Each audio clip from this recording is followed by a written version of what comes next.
But I have to tell you, so I can talk about a subject. I don't like to talk about certain private things that happen with me. But so I have some really close friends. And today, I'm not going to tell you the exact story and everything, but today I hurt a close friend of mine.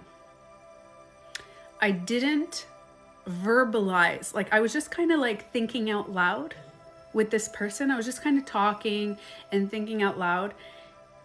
And I said something, and the word I used wasn't like the right word.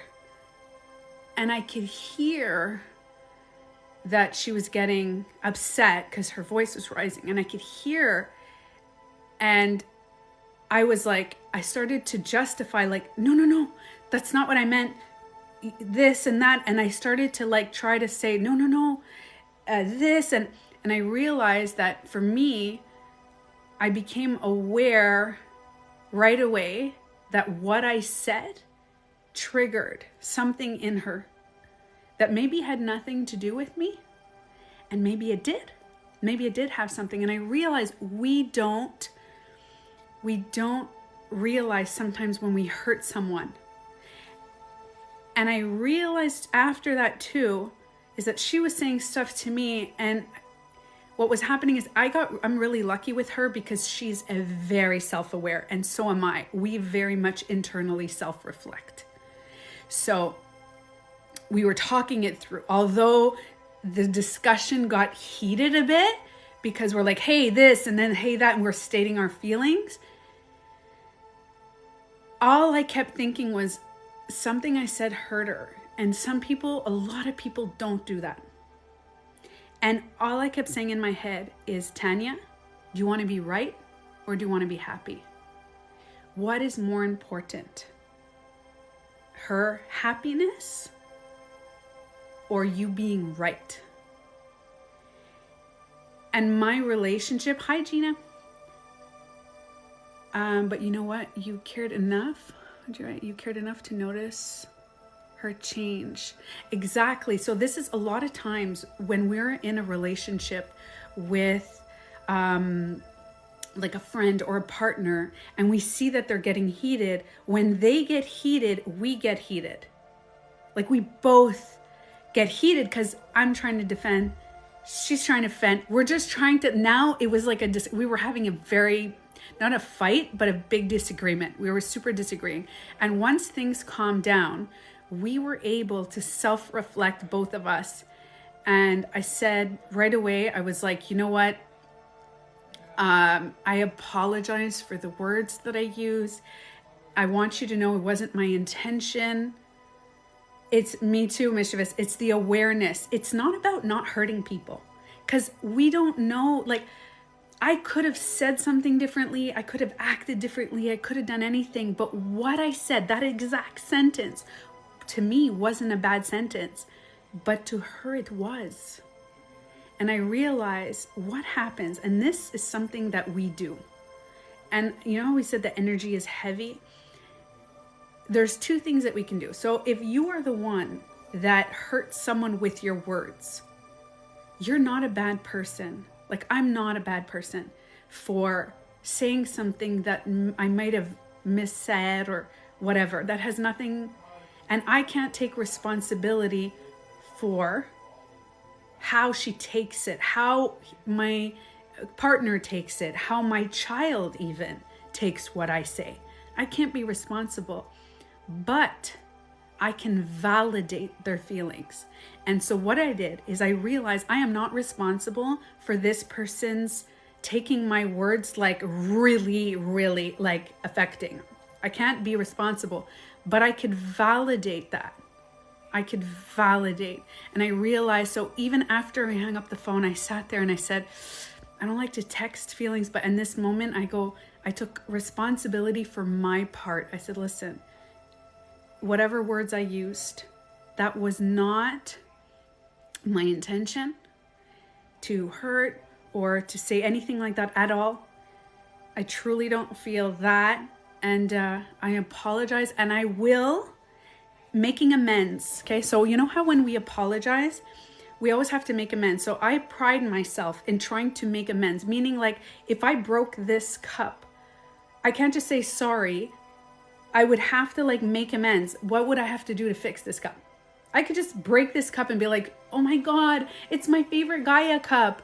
And you're like, too bad, too bad, it's your favorite Gaia cup. I broke it. I said sorry. Can't you just see that I didn't mean to? It was an accident. And it's the same with our words. Sometimes we say things and the other person will take it and will be hurt. And we can't say, oh my God, it's on purpose. Sometimes we're just talking, right? Thank you, Cece, for clarifying.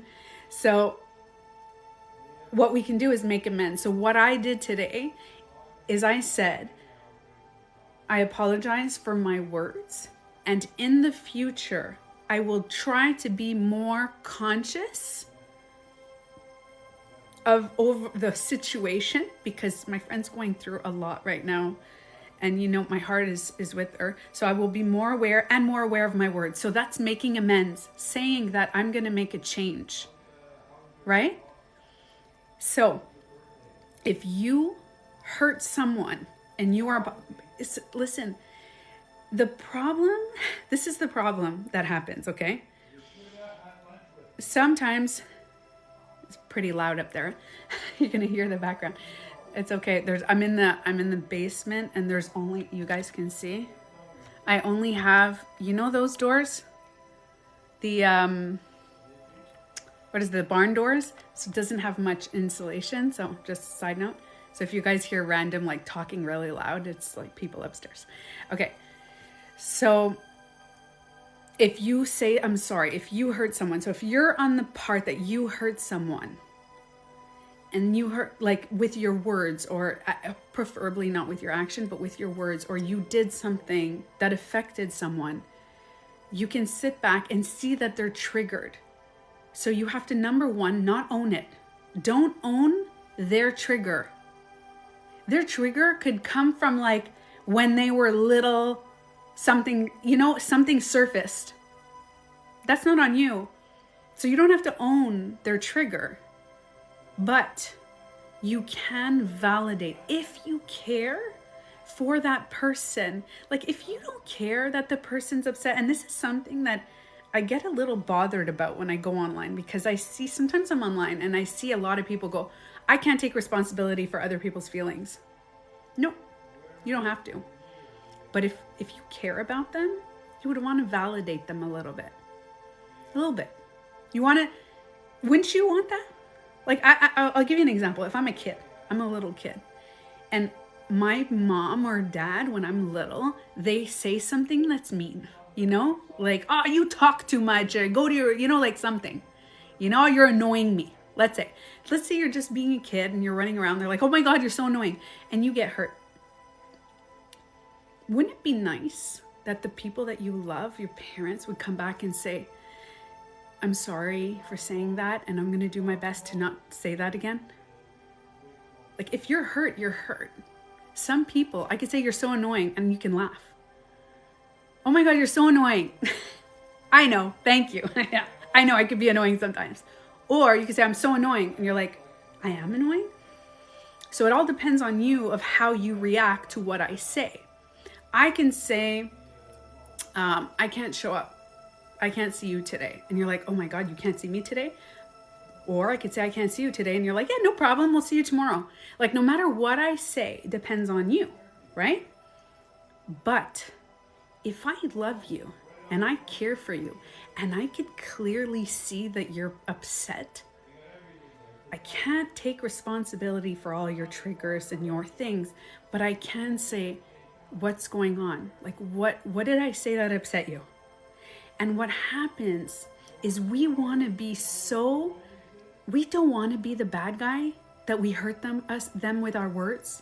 Because if you hurt someone with your words, right away, by them are like, you hurt me. You think, no, I didn't mean it that way. I didn't mean it. I didn't mean that. And right away, we try to get defensive. We try to say no, and we get upset instead of being like, what did I say that hurt you? What did I say, or what did I feel that hurt you? And this is something I learned a long time ago. And you said, it was not my intention. It was not my intention. Meaning, sometimes we could say things, right? I could say to you, I love you. What is the intention behind it? There's always an intention, a strong feeling. You know, like the rice experiment that I made, right? We can say words. I can look at you and go, fuck off. And then you start laughing, right? I can say, fuck off. What is the intention behind F off? I'll say F off just so my live doesn't get banned. So let's say I say F off and you start laughing. If I go F off and you're like, and then I go F off, and you know, like a different, I feel like I can't say F off, but you know what I mean? Like, if depending on the intention of the word, that's the power of what's happening. So if somebody gets hurt by your words, your intention could have been really loving and kind or just regular. Like, you could have just been talking like, hey, you know, this and that, and somebody gets triggered. So the intention, so you can tell them, what did I do that hurt you? Sorry. And what is my intent? That was not my intention, but then you validate. So state that it wasn't your intention, but say, I apologize for the way I said it, the way you took it. I apologize. How would you have liked me to say it? You can even say, how would you have liked that? Same words can mean different things to different people. Big time. Big time. You can say, we're a very sarcastic family here, okay? So we have a lot of sarcasm. So if somebody in my family, we kind of look at each other and we're like, da da da, we pass a funny little comment and we shame each other sometimes. That's okay. We have that in our family. But you can't do that to everybody. And they're going to be like, so some people could take it shaming, some people. Now, I'm talking about that side. But what about if you were hurt? So let's say somebody hurt you, said something that really triggered you and hurt you, and you're on the receiving end of getting triggered. So maybe somebody said to you, well, that was unkind, or do you guys have any examples of a time you're hurt? And I'm gonna branch off the example. If you can let me know if you have any examples of times that somebody hurt you, something they said. What would somebody say that would hurt you? I know a couple of days ago you said like, you're being sensitive, or I was told how ugly I was. Okay, well, that's mean. No one would want me. Okay, so that's actually just mean. So that's actually not a friend. If your friend is telling you that's not a friend, you're just making excuses. Okay, that's a good one. Because I have to say, if somebody's telling you you're ugly and nobody would want you, that's literally like toxic behavior. And that is somebody trying to like, yeah. So you're making excuses. You're too sensitive. You have self-pity. If somebody is saying like they're your friend, you love them, you care for them, and they hurt you and you get triggered. So what happens when you get triggered is your heart starts to beat, and you won't notice right away. You won't notice because what's happening now is you're just, and most people, it's very hard and it takes some time to get, because we usually go 0 to 100 when we get triggered. It's like just like a knife to the heart, you know, like, and then we get right away. But when you learn about awareness that you're triggered, you just go from 0 to 10 and then 10 to 100. So when you first get triggered and you notice it and you get upset and you get angry, what you're feeling now is that fight, flight, fawn, whatever feeling, okay? So if somebody hurt you, you're gonna notice that the person, and this happens pretty much almost so far with all the clients that I've had and everybody that I've seen, it is extremely common to justify yourself. So your person there is going to try to justify. So let's say they said, you're too sensitive. Somebody says you're too sensitive, or you're making excuses, and then they see that you're triggered. They're going to try to justify why they feel like that. They're going to try to justify. And this is a normal human response, because nobody wants to be seen as the mean bad guy. The same thing applies to you. If you hurt someone else with your words and you say something and they get triggered, you can see that they're arguing and getting loud, chances are you're going to start to try to justify. Right away, you're going to be like, well, this and that. And they're like, well, why'd you say it like that? Well, I didn't mean it like that. Well, you're saying it like, okay, well, relax. And all of a sudden, a fight happens with the justification. Hi, Aber. I yell at her when the problem is not even with me. I become a punch bag, too sensitive. What do you mean? Hold on, I missed that part before. Some people not good in justifying themselves, but their inside is good.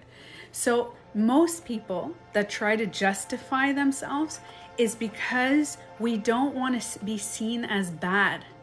We don't want our friend or our partner to see us that we're the bad guy. So you are now trying to justify what you said, how you didn't mean it, all that stuff, right? So imagine whether it's your friend or you trying to justify. This is the key where I'm about to tell you, is what happens after this justification that you guys are, like, you are either trying to justify yourself or they're trying to fix. What you can do is literally stop yourself. Take a moment before you're angry. Because getting triggered doesn't mean you're angry. Your heart, it's like it happens in the body first. When someone says relax, yes. Okay, so a lot of people say, relax, why are you like this? What are you upset? Like, because that's them trying to justify what they said. Wow, you're taking it too hard, and you may have even said it. Okay, whoa, I didn't mean it that way. Calm down, like things like that. And what we're trying to do is justify so what we can do, the best thing that we can do if you are on the end that hurt your partner or your friend is take a moment.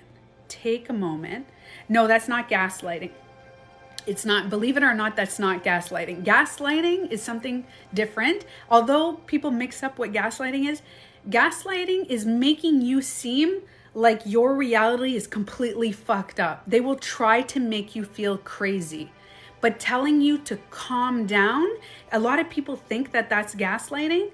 When people are just saying calm down, it's not saying that your reality is crazy, is nuts, and you're totally nuts. They're just trying to say, whoa.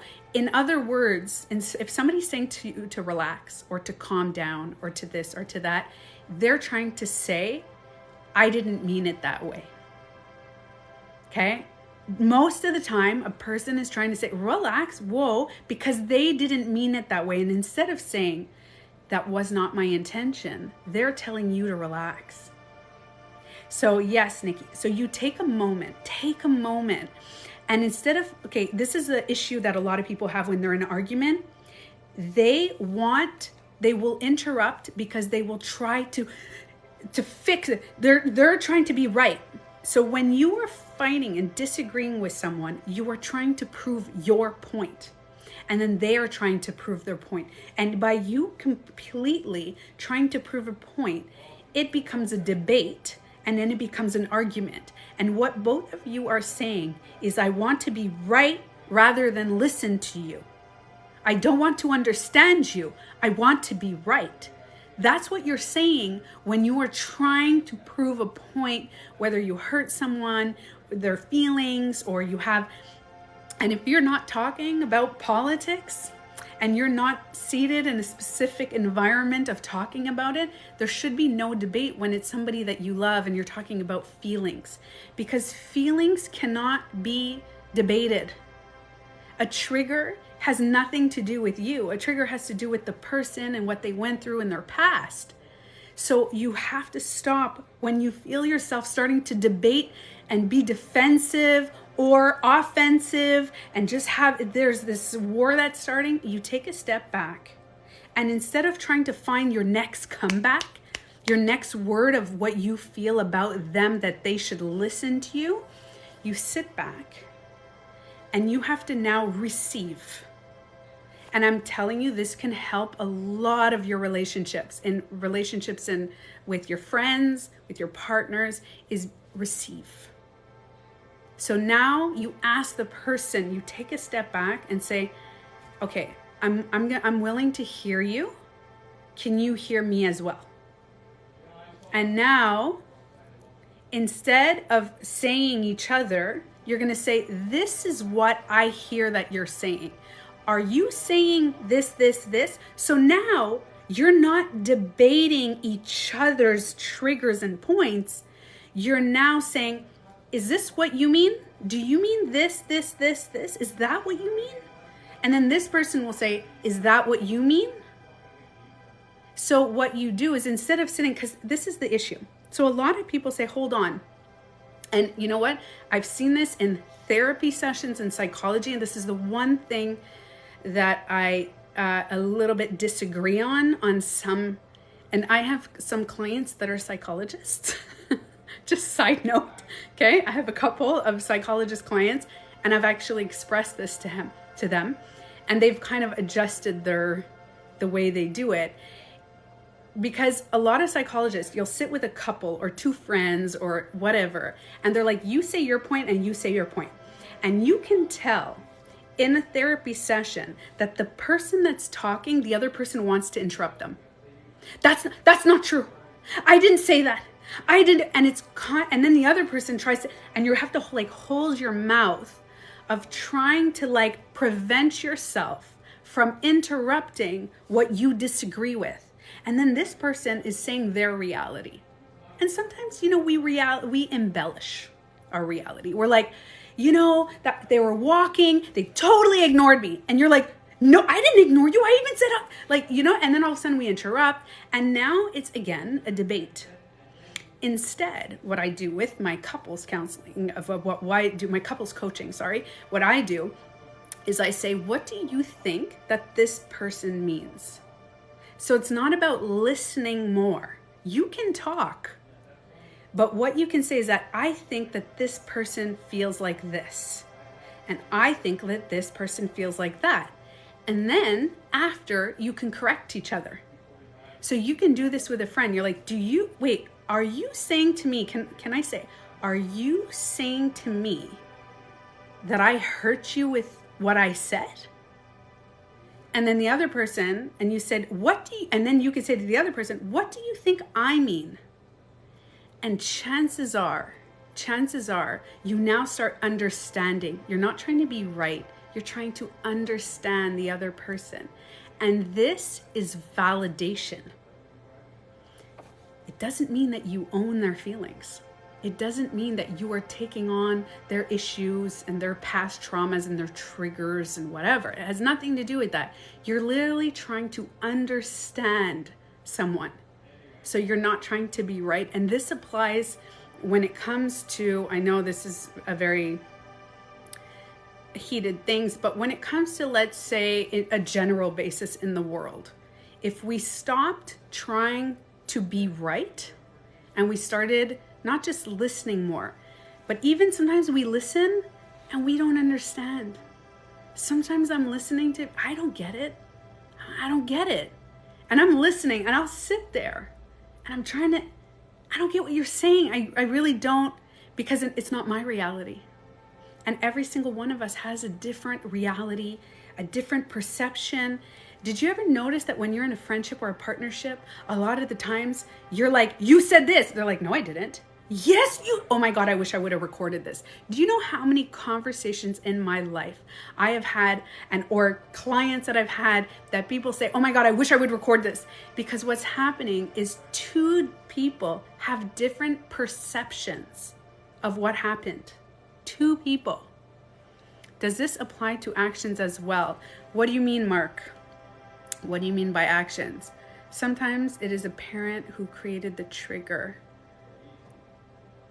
Yes, well, most of the time, a lot of the time, it's our parents that do create triggers, yes. Not just parents, but sometimes it could be a random stranger, believe it or not.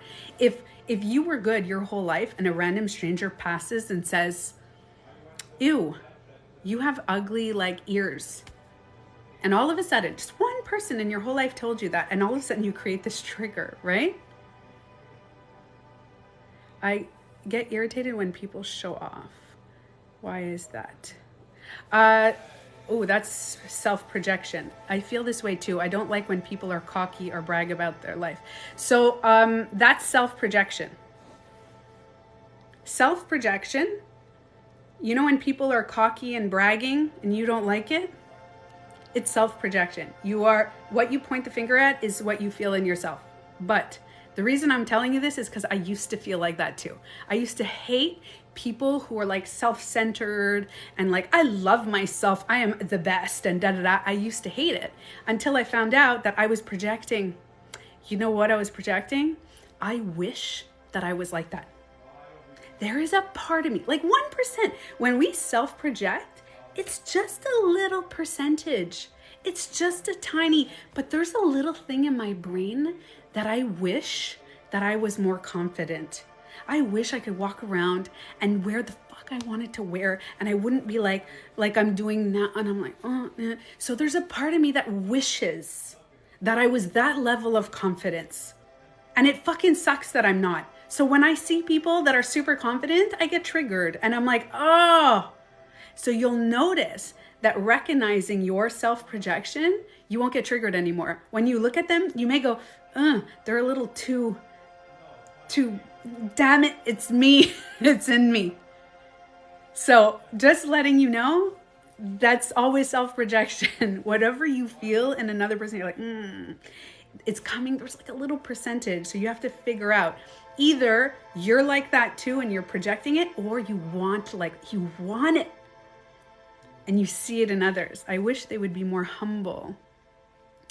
They don't see confidence in them or insecurity. So there's a part of you. There's a part of you that wishes that you were more like that. I'm telling you, we really look internally. There's a part of us, when we look at someone and judge them, there's a part of you that either is exactly like that, or you wish you were like that. But it's still a self-projection. Because I used to, believe it or not, I used to hate Madonna growing up. I couldn't stand her.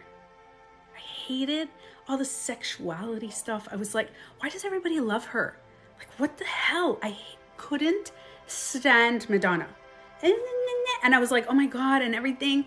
And as I found out about self-projection, I realized that I wasn't comfortable showing any sexuality within me. I wasn't at all. I was hiding, like I still am like that. If you guys notice, I don't wear like low cuts. I'm very like, so if I see somebody very sexual and showing off their body, I'm like, oh, that's me. I'm self-projecting. Yeah, I'm not going to talk about Madonna recently. That's a whole other subject that people are talking about. I'm not going to get into that. But side note, is ego part of self-projection? Yeah, kind of. It's all our subconscious. The self-projection is all in our subconscious. And there's over like 90-something% in our subconscious. So all the stuff that we hide about ourselves, we don't think about them every day. They're just like in our subconscious. We just function like 10%, conscious. And all of a sudden something will come up and then we're going to judge a person and be like, that. And it's always us. It's coming from our brain. I'm resistant to wanting to be like them. But wait, Sammy, hold on. You don't have to want to be like them. I don't want to be super sexual, like showing like tank tops. Like I don't feel the need to be like that. But if I'm judging a person, there could be a 1% that wishes I was. It's like, Maybe sometimes. Maybe sometimes if I were like a low cut, I don't like when get attention, and I don't like when people think they're full of themselves, but I'm like, damn it, they're so successful. People who are full of themselves, and go deeper. What is it about them being so show-offs that triggers you? What about it? And then you're like, I think they're successful, and it pisses me off.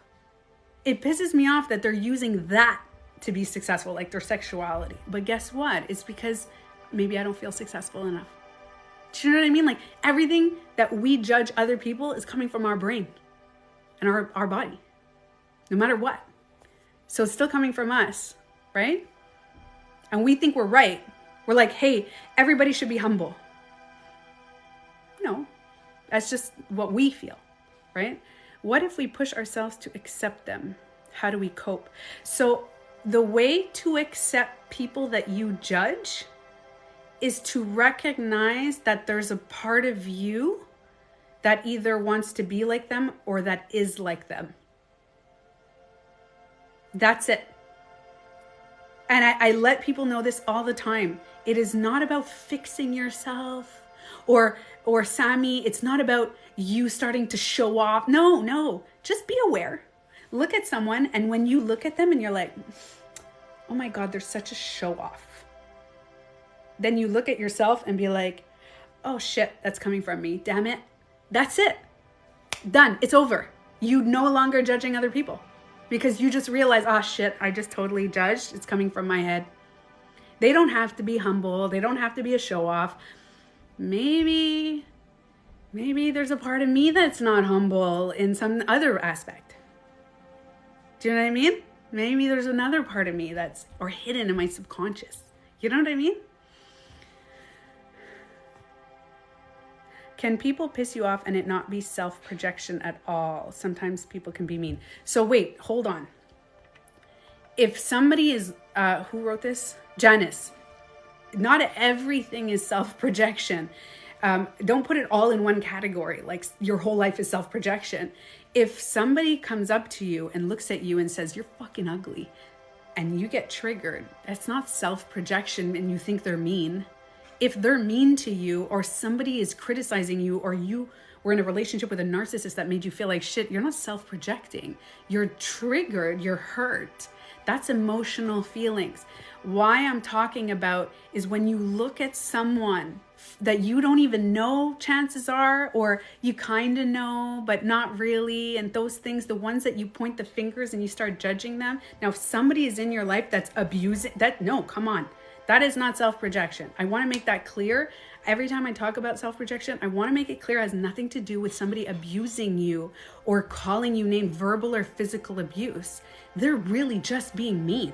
And you could say, hey, they're being mean. Like that is a fact. Like, do you know what I mean? If I walk around and I see a zebra and I'm like, hey, it's a zebra. Hey, it's a dog. His tongue is sticking out and his face all dirty, right? His tongue is sticking out and his face is all dirty. I am stating a fact right now. But if I looked at him and I said, oh, he looks mean. He looks like a mean dog. He looks stupid. He looks like a dumb dog. Now I'm judging. That's self-projection. But if he comes up and he bites me and I'm like, oh shit, he's being aggressive. I'm stating a fact. Do you know, I don't know if you guys know what I mean. He's a very old dog. He's deaf and he's my little old man and he needs a haircut. Is it not possible for it to be a trigger because of someone in our past? Yes. Okay. So I just answered the question, right? It's true. My pet peeve is passive aggressive behavior. And then I caught myself doing it. Ceasing. It's just about being aware. That's all it is, right? Why am I feeling kind of guilty after my breakup? Because that's a normal feeling, Saf. Saf, guilt is human feeling. Okay? Own it. And then love yourself and say, okay, what do I feel guilty about? And what can I do to change this? So actually, this is a good question. I'm going to talk about guilt. I get triggered when SB doesn't respond to text. I feel ignored and I think it's rude. Okay, so I don't always respond to texts and stuff like that. Own your shift, exactly. So if somebody is not responding your texts, there could be a huge part of you. Listen, this has to do with the breakup. You guys are kind of all in sync today. So when I talk about breakups and stuff like that, the best thing to do, or if somebody is not texting you back and you text them, are pet peeves triggers. Yeah, they're like they're annoyances. Pet peeves are annoyances that could stem from triggers, but triggers are usually very strong, but pet peeves are more like annoyances. So what happens is that I have to tell you guys, the reason why I have an answer for everything, I thought about it today. I'm like, I always have an answer for so many of your comments. I have had so many fucking emotions in my life when I was young. So many of what you guys, every time you guys ask me something, I'm like, oh my God. So what I do is I go back into a memory of where I used to feel like that. And then what did I do to fix it? Like not fix it, but resolve it. What did I do? So that's why I'm constantly having answers. Sometimes I don't have answers, but oftentimes I'll have an answer. So I used to hate when I would text someone and they wouldn't reply. If it was my partner or my friend or anything, I'm like, why are they not answering? Why are they leaving me on red? And I would start getting triggered. And I realized, and this has a lot to do with like breakup situation. I realized that I was putting so much energy on them. And that energy, like emotion in Latin is energy in motion, right? Emotion, energy in motion. You are literally putting emotion on someone else that is not doing something. You're like, why aren't they doing it? And then you start thinking and you overthink. Am I not enough? Do they not care about me? Maybe they're rude. What's the problem? Maybe nobody wants to be friends with me. And then it goes worse and worse. And then you're digging. You're like, oh, what else can I think that's so bad about myself? They're making me feel bad about me because they're not answering me. These are feelings that I used to have. And I realized all those feelings that you are putting on other people, all of those things is because you are taking your energy and your emotions on them. When in fact, what you can do is text them and you leave your phone. And now if you have emotions that are going like this towards them, instead, because once you start trickling your emotions on them, they are like not good. They're like, why are they not writing to me? What's happening? Like what? And then, and when the little hamster is riding on your brain and like running fast, it's like, oh my God, okay, now I don't have friends. So it went from somebody not texting you back, could have been any reason. And it could even be that they're rude and they're assholes. Could be that. Or it could be other reasons. Maybe they're pissed off at you. Maybe they're not. Maybe they're busy. Maybe there's 100 reasons. But based on your past experience, you're going to think what you want to think. And my thoughts used to be, oh my God, they're not answering me. Probably because I'm annoying. Maybe I'm annoying. Am I too much? You know what? I'm sick of chasing people. I am always chasing people. Like, honestly, why is it me? Why am I always making this freaking effort? It's always me making the effort. This sucks. You know what? I don't even have friends. I actually don't even have real friends. So basically, I'm just going to be alone. That's fine. I'm just going to be alone. I'm going to stay alone. I'm fine alone. Like the fucking hamster on the wheel from just somebody not writing back to me. It was so insane, the overthinking. And this is why I tell people, overthinking is not a curse. It's not a curse. Wasted energy taking away from the moment. Yes, but it's not wasted energy. Do you know how much energy I just put into my thought? I just took all that energy and made a hamster run about 1,000 miles an hour, like fast, and all this negative self-talk when I just realized taking that energy and now I'm going to put it on myself. So as soon as you catch yourself going, oh my God, why didn't they write back? Why are they being rude? Why are they ignoring me? What is this? What is that?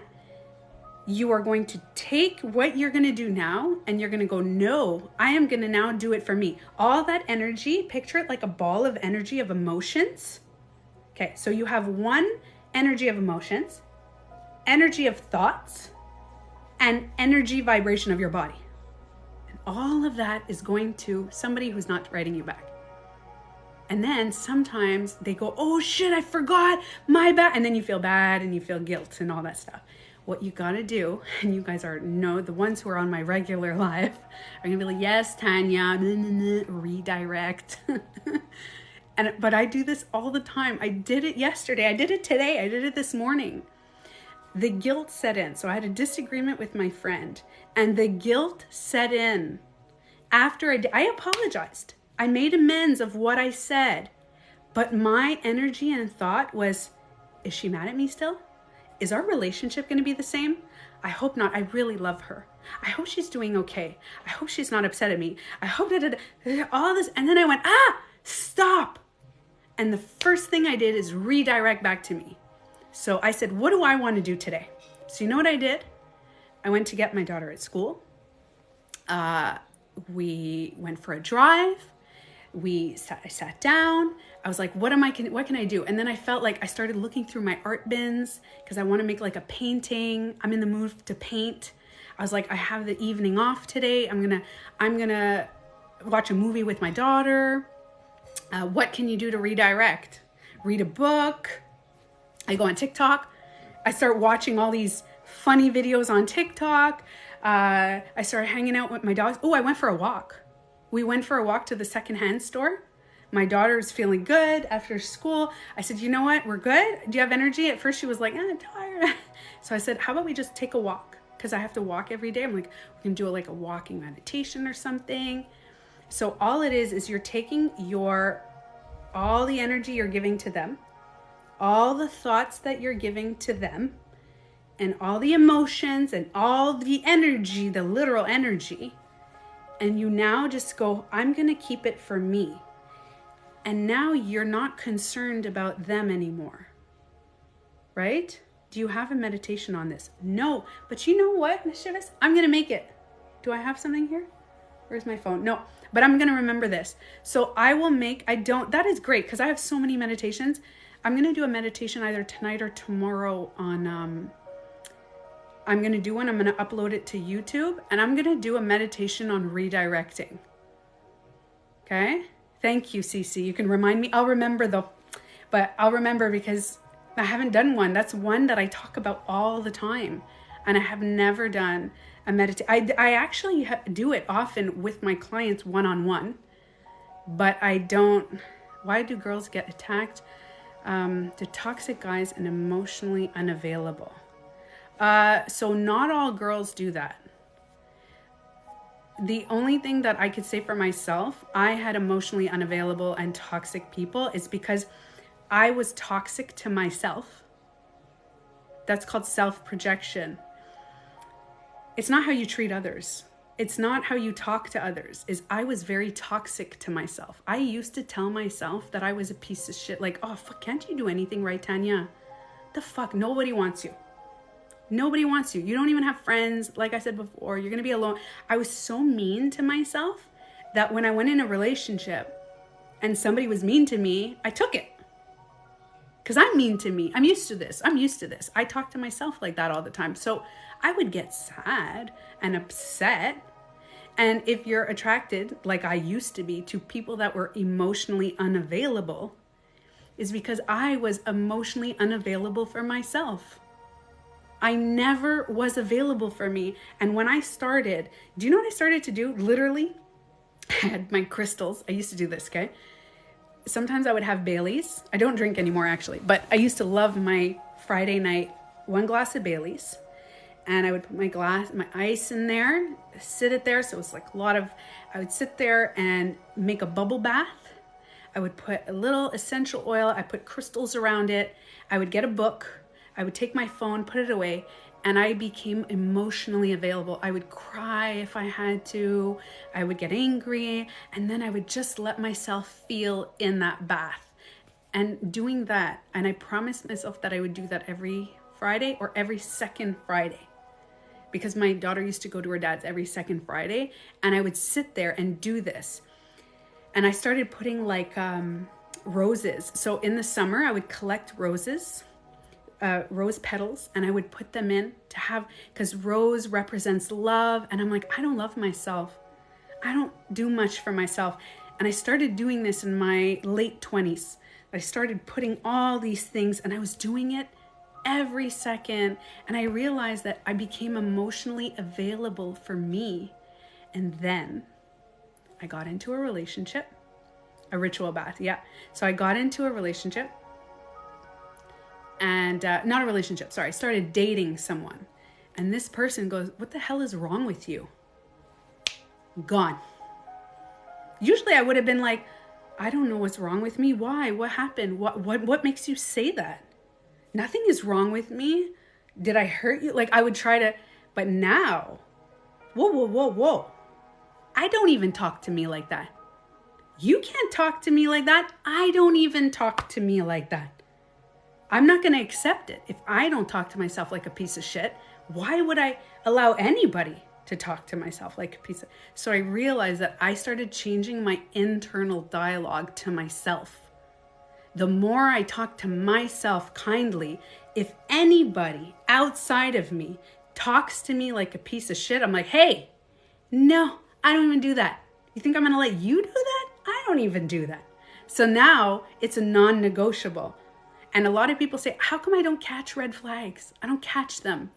What happens is the red flags that you don't catch, it's because you're doing it to yourself. You're literally doing those red flags to yourself. So you can't see them. You can't see when other people are mean or something to you because you're literally thinking that you're crappy and you're not great and stuff like that. I was just having this conversation about how I can perceive others. Yes, Sammy. I love that, right? Did somebody ask a question before and I missed it? It took me a few years to realize I was self-sabotaging. Me too. Took me a while. But you know what's cool about this is I was a master of self-sabotage, of self-hate, of depression. The reason I was depressed is because I truly thought that my journey here had no fucking purpose. I was like, I am worth nothing. I thought I was lucky to have this man in my life that was mean to me. And I was like, well, I'm worse than him. If only he knew how bad I was. I have such bad thoughts and I'm not even a good person and I'm not a good parent and I'm wrong and guilt. I had these toxic thoughts. And you know what's crazy? You know what made me realize that? This was in my 20s and I was a hairdresser. And I cut someone's hair, okay? As I cut the hair, sorry, trigger warning on this. You guys can see the scar, okay? As I cut someone's hair, I lifted up. It was a guy, okay? My skin was like this. And I went, lift it up, and I went, snip. And I went, ah. And I go, son of a bitch. And I ran into the sink. I put the skin, I wrapped it, and all I kept thinking was, "You fucking loser," to myself. I'm like, "You're such a fucking loser. You can't even do a fucking haircut properly. What the fuck is this? Now I have to clean everything. Oh my God, I can't do anything right. What the fuck?" And I still have, you guys can see my scar. So I'm not lying. I'm actually telling the truth. See this?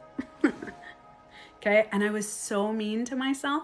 And as I called myself a fucking loser and I'm this, I'm that, and I started wrapping my head, there was this weird sound. And I know some people can call it God and angels or your high, what is it called? Spirit guides. It was not spirit guides. It was not angels. It was me.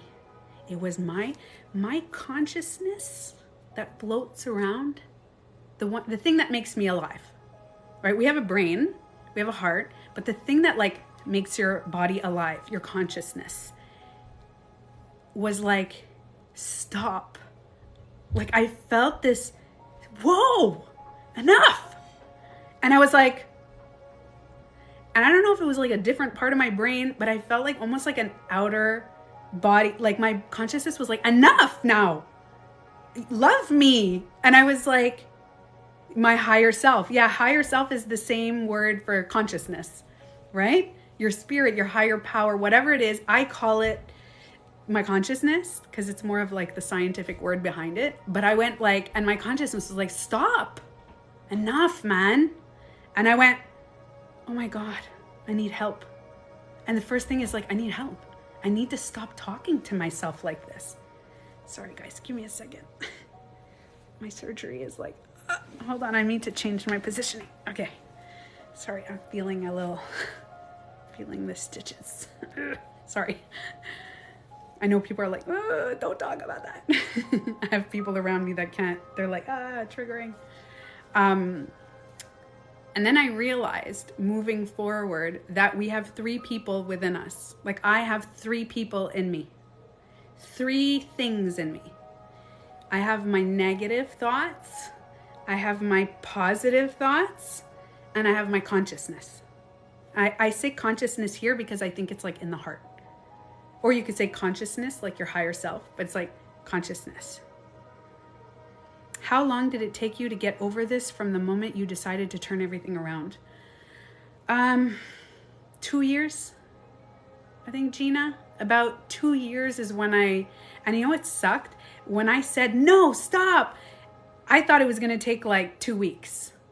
And then I started doing affirmations and baths and salt baths and taking care of myself. And I go, I love you, Tanya. And then I would drive. If I dropped a pencil and said, oh, fuck, I'm such a fucking idiot. No, I'm not a fucking idiot. I just dropped a pencil. It's okay. I just dropped my scissors. Everything's okay. And I started doing that. And I thought within 2 weeks, I'm going to be good. No. It took me like 2 years after that. Not even into my 30s. Like I was still it was my late 20s. And I was like, I think it might even, late 20, 28. I was like, oh man, it's fucking taking some time here to like love myself. It took me so long. And I didn't get, because the thing is, what happens is that these 2 guys, the duality within us, there's the physical body and our spirit. You know how they say you're a spiritual being living a human experience? The spiritual being is your consciousness floating around. And then you have these 2 beings that are your human beings. You have the negative and the positive. And this one goes, you're a fucking idiot. You're stupid. Nobody likes you. You have no friends. You're going to be alone for the rest of your life. And even this one's like, who cares if you're alone for the rest of your life? That's going to be fine. It's still kind of negative, saying, I can be alone. I can be alone. Who cares? I don't need nobody. That's still a negative thought, because the positive thought's like, you're not going to be alone. And this one, it's, like the little devil and the angel, it's kind of like and then you have, but it's the thoughts you have. And then you have this really positive thoughts that are like, it's like a little cheerleader. That's like, you got this. You can do this. And then this one, when it's rainy, or gloomy outside or snowing, this one is really prominent. I feel like when the lower pressure system happens in the world and there's wars in this one comes out like, oh my God, there's gonna be war in the world. Our life is going to shit. We're never gonna do this. Everything is fucked up, blah, blah, blah, blah. And then you have this one who's like, no, you're good. Walk in nature, meditate, you can pray, you can do whatever you want. You can just take these retreats, and you can do Vipassana, and you can do inner engineering, and you can do Joe Dispenza, and you can do Tony Robbins, all this stuff, and you're good and abundant and this. And meanwhile, your consciousness, goose prabha, exactly. Meanwhile, your consciousness is like this. My face is consciousness.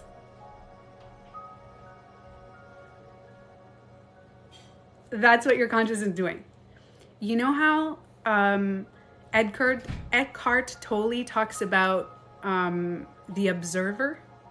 I don't know if you've ever heard of Deepak Chopra, Eckhart Tolle. They talk about the observer. Well, your consciousness is the observer. So your consciousness is looking at your negative thoughts. It's looking at your positive thoughts. And this is when high vibration is so good. And then this one's like, no, life sucks. In the end, what's the point? And your consciousness is like, you guys are so cute. Look at you guys arguing and disagreeing with yourself. So why I say in all my videos, and I only found this out later, is that these 2 things are good. It's the human experience. You can't get rid of them. You can't. You can be living in the mountains of Tibet, the mountains of Tibet. Does that even make sense? I don't even know what I'm saying, right? It doesn't make sense, huh? Does that? No. He's like, his little tongue sticking out. You can be living in Imposter Syndrome. Yes, I can talk about, actually, that's been coming up a lot recently, so I should talk about that. But I'm not going to stay, I'll only stay on for the next 15, maybe 20 minutes because I have movie night with my daughter. But what I was saying is that you can be, those two things are the human experience, but you are a spiritual being living the human experience. So some people think they go, you know that they call it toxic spirituality? No, what is it called again? Or toxic positivity, or no, spiritual ego. The spiritual ego is when you don't connect to consciousness, you're connecting to the positive in your brain. You're like, yes, this is good, everything is great, high vibration only, blah, blah, blah, blah, positive. That's kind of like you get into the spiritual ego. You don't realize that this is not real. These are just your thoughts playing. And when you disconnect from them and you go into the observer, and I'm telling you, you can do this within a few minutes, and you literally can do this. I have some meditations on my YouTube about this, and you could look around you, and when you are, what's the word again? Dans la lune. Guys, I always forget that word. CC and Milo. Mark gets it sometimes. When you are daydreaming. Sorry, I got it before anybody wrote it. When you are daydreaming. Yes, CC. So when you are daydreaming, that's being daydreaming is your consciousness going like, oh, I'm here. So people think, oh, I was just daydreaming. No, that's your consciousness. Your consciousness is like, oh, hello, I'm here. Dude, I'm here. So all of a sudden, you're just like looking at something and you're like, your body is literally trying to meditate. It's trying to quiet. It's trying to go in to just like, and it's so nice when you daydream, right? You're just like, and your brain shuts off just for a little moment. So when you reconnect with your consciousness, you realize that you're having a human experience and that you're just gonna become the observer of your thoughts. So you realize that all those mean thoughts are just thoughts, and the positive thoughts are also just thoughts. And they're okay to find the balance of both. So why I tell everybody in all my videos, all my things, all the time, is the vibration of love. Love is like conscious. You connect to your consciousness when you feel love. That real love. And you'll notice that's how you find love for yourself. Because you stop for a second and you look at your thoughts and you're like, okay, that's not real. That's not real. That's my triggers. That's other triggers, positive triggers, negative triggers, all these things. Okay, who am I? You're infinite possibilities. You're whoever you want to be. You are everyone, and everyone is you, and everything is, and you're just like, and you do this when you, I have to tell you, when you start sitting outside and then you look at a tree and you're like, oh my God, the roots of the tree are literally right under me. And I'm touching the grass with my toes, and the grass has roots that's connected to the tree. So I'm literally physically connected. Oh, wow. And then you get all, and you realize you're such in the moment that all these thoughts, they don't matter anymore. And the more you practice this is called neuroplasticity. Okay. So neuroplasticity is something we do all the time. Everything you're doing right now, you're learning something new. Every time you're in school, you learn something new. It's like this. You have a tree. This is your the neural network. And every time that you learn something new, you have like a new branch. And if you learn piano, you develop a branch. But if you've been doing piano for like 3 years, the branch is now strong. Like this is like a thick branch. So the more you learn something, the more you do it, the more it creates it. Therefore, it creates it in your world. So neuroplasticity can be done if you practice all the time, even not just outside with trees. You sit on your couch, and instead of thinking about that person that didn't text you, about how bad you are, the world and everything, you know, they say if you want to change the world, change yourself. So if the world is so chaotic out there, then you become, you're like, I'm chaotic in my mind. So let's all center ourselves and sit back and be like, all right. I'm here now. What am I thinking about? The pillow, And then you use your senses and you taste, and you're training your brain to not believe the positives and negatives and to disconnect and become the observer. And I know a lot of people have a hard time understanding of how to become the observer, but that's how you do it. So again, Mary, if you just joined us, that's exactly what I'm saying. So you said, I'm angry with the person who disrespected me. Once again, the energy, the mental energy, the emotional energy, and the physical energy that you are putting on them, that they disrespect. I'm so angry. You deserve the energy that you are giving other people. All that energy that you are wasting on people, you're like, yeah, but it's not. Do you realize that's the law of attraction? Bring that energy, put it on yourself. Put it on you. Do everything that you want to do in that moment. When you're at work, you're like mental energy, thoughts. All you're doing, you literally, now you have physical, you are writing down, I am so angry. What you're doing is you're making it thoughts. So it's okay to be angry at people. It's okay if they hurt you, and be upset, be angry. Understand that that is a human emotion. Again, the human emotion, positive and the negative, but you're now living in this physical moment. You're like, okay, I'm angry. I'm allowed. My human body is angry. My physical 3-dimensional body is really fucking angry. But your consciousness is not angry. Your consciousness is like, hey, dude, stop thinking about all these people you're angry at and start thinking about how much you should love yourself and take care of yourself, right? So the last thing, yes, and that's like you start manifesting. You start manifesting more love. By the way, I don't know if this works for everyone, but this is what happened to me. The moment that I started on that self-love path, I literally just started it, okay? I bumped into this person who was super, like, he loved me for me. He was great. He started being really nice to me. Super nice. Didn't work out. Great person, great human, still out there. And then I met another person that was even better. And then I dated him. Didn't work out too well, but it was never like a bad person. It's never like, oh, I ended up.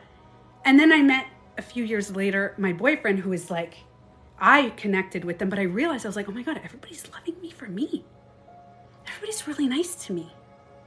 The self-care club, exactly. So the last thing, to let go of the anger for yourself is that you have to learn to love yourself. When you learn to love, that's why I tell everybody, fear of missing out. Cindy Philly, this is exactly what I just said, is exactly the fear of missing out is you direct the energy back to you. Literally self-love. I feel like the answer is either self-projection, own it, own your shift, or self-love.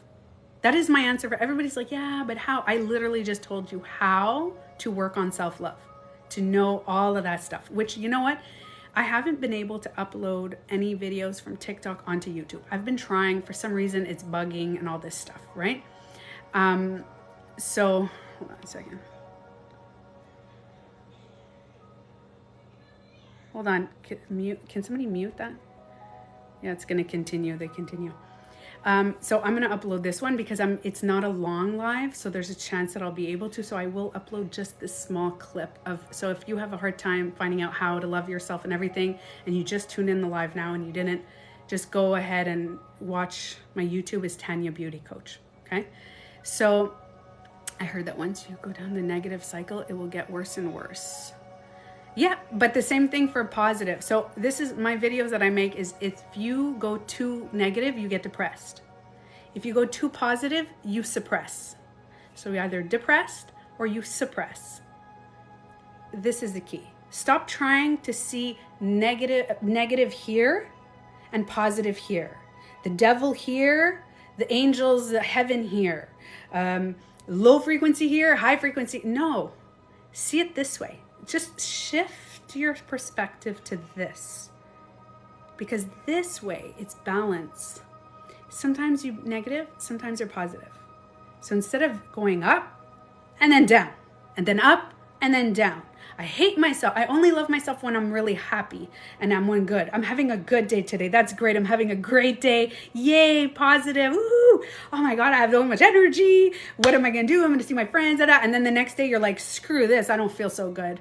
The weather sucks. Somebody pissed me off, and all of a sudden you're in the down and you're really down. You're like, oh my God. And then in this one, your relationships fade away, your friendships fade away, all this stuff.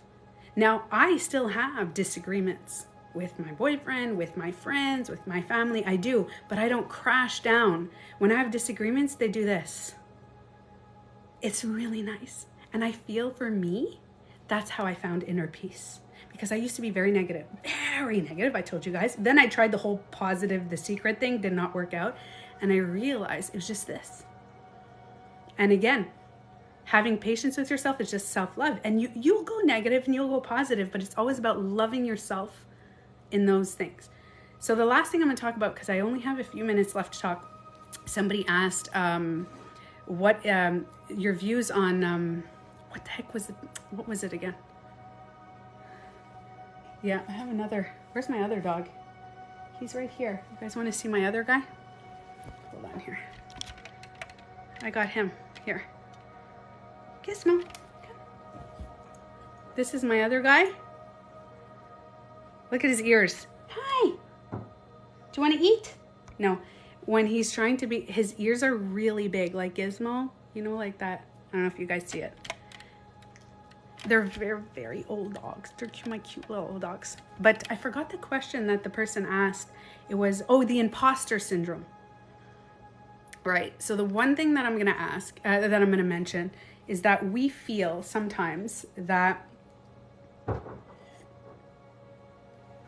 have to tell you the truth, I find it very weird that I don't have it. I find it very strange. And I was trying, and I hate doing this because I like to relate to people. And when I felt it before, I can tell you how to, like, when you have imposter syndrome, means that whatever you're doing in your career, in your life, you feel like you're fake. You feel like something's wrong. You're that. Okay, like, it's not right. Oh my God, I did feel it. I just had a memory. I just had a memory of when I felt it. Okay, so I don't know. I just had a memory, so I don't know if this is anybody's reality. But when I used to feel imposter syndrome, I think it's because I wasn't meant to do that. I know it sounds weird. I think the imposter syndrome for me, that could not be for everybody else. Because, so there was a while ago that I was working in health. I was doing Reiki, and I was doing, like, I had a spa, I had Reiki, we had a physical, nutrition and all this. And every time I would sit there and I would talk about nutrition and working out, and I used to do workout classes, and I was eating like insane, like it was so good. And I remember I got trained by a professional, I got training, all kinds of everything. And for a few years I was doing this, and I kept feeling the imposter syndrome. And I remember, for me, it's because I wasn't meant to do that, really. I am still doing something similar right now, right? I'm helping people with their mental health and their spiritual health. But for me, I realized I was like working on the nutrition and the physical part, felt, and I was like, you know what it is? There was something that wasn't vibrating, although I'm still very active now. I'm very, very, very, like, we eat extremely clean in the house. And once in a while, I find the balance of eating, some unhealthy food sometimes and stuff like that. Not often, but we do it. Even then, it's like I had to adjust it a bit. So if this resonates with you, because I could be wrong, I'm going to be honest, somebody can bring out a new point. And I could be like, oh yeah, that's true. Like, so I can't, please don't quote me on this, please don't. But my situation is, I just remembered I would talk to clients and they would come in and they're like, and I would do a whole physical evaluation, and I'm just letting you know, I've gained weight since, I've done stuff, but I was fit when I was doing this. I was like abs and muscles and doing all this. And this was quite some time ago. And I was doing all the workouts and everything. And I still felt, and I was like, this is not for me. If there's something in me that is not real. It was like, and as soon as I stopped, I can see that. So listen, try to be more specific. Sin Johnson, you said, I see the imposter syndrome myself when it comes to healing. Try to change the wording a bit.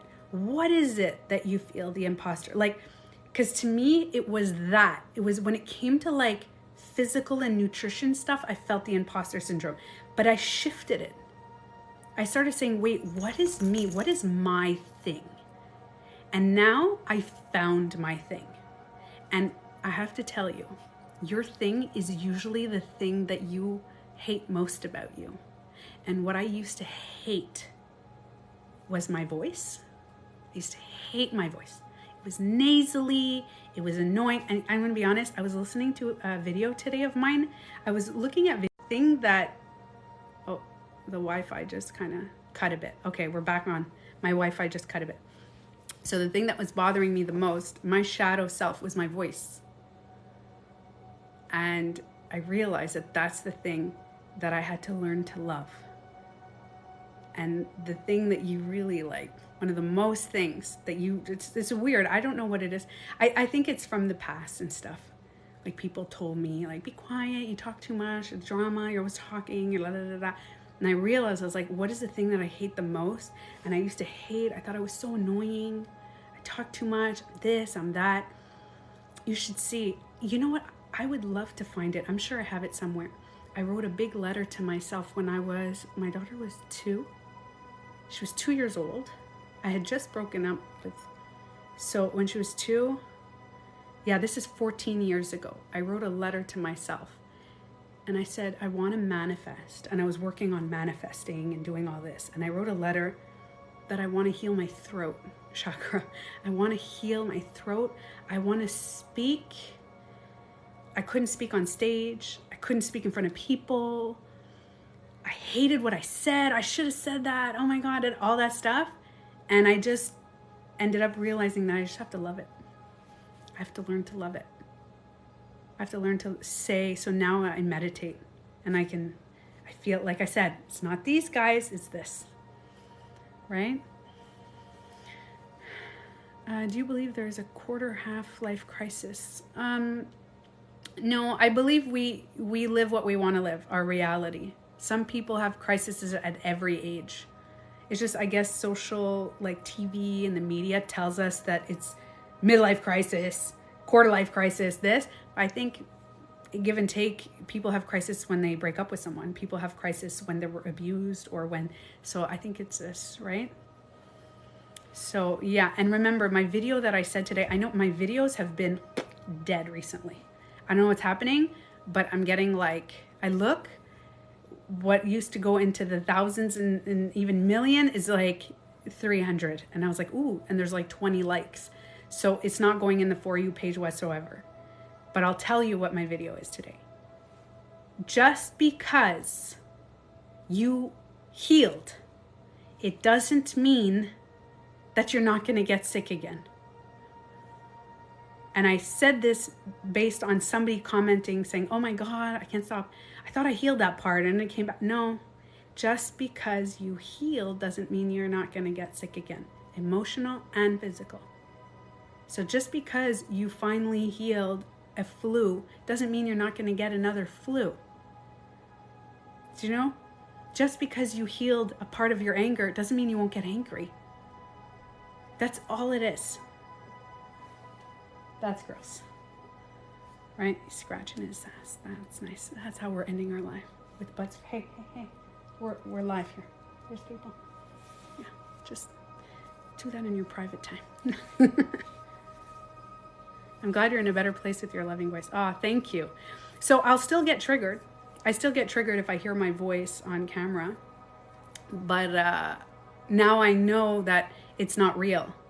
What I think that I sound like and I'm annoying, that's me. That's my negative guy. Like my little negative guy. Like oh my God, you're so annoying. Your voice is very nasally and irritating. I'm sure that's why some people hate you.